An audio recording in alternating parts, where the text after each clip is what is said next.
আসসালামু আলাইকুম। আমি মোহাম্মদ মিনহাজুর রহমান।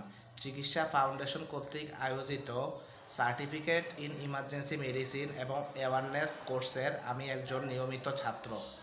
আমাদের স্যার হচ্ছে ডক্টর পবিত্র কুমার স্যার। তিনি অত্যন্ত সুন্দরভাবে আমাদের এই কোর্সটি সম্পাদন করেছেন। আজকের আমার বিষয়টি হচ্ছে স্ট্রোক।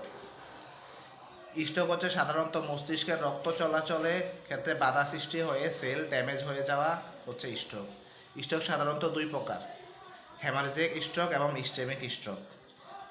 কাদের স্ট্রোক বেশি হয়? স্ট্রোক সাধারণত 50 ঊর্ধ্বর বয়সের মানুষের বেশি হয়।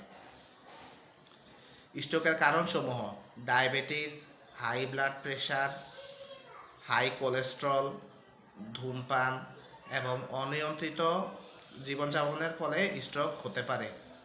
স্ট্রোকের লক্ষণসমূহ: স্ট্রোকের লক্ষণ হিসেবে আমরা সাধারণত ধরতে পারি পেশেন্টের শরীর দুর্বল লাগবে, চোখ ঝাপসা ঝাপসা লাগবে, পেশেন্টের মাথা ঘুরাবে এবং শরীরের এক পাশ অবশ লাগবে। স্ট্রোকের চিকিৎসাসমূহ: স্ট্রোকের চিকিৎসাতে আমরা প্রাথমিকভাবে কিছু অ্যান্টিথ্রম্বোলিক মেডিসিন এবং অ্যাসপিরিন জাতীয় ওষুধ ব্যবহার করতে পারি। এরপর অতি দ্রুত সম্ভব পেশেন্টকে হাসপাতালে রেফার করতে পারি। ধন্যবাদ।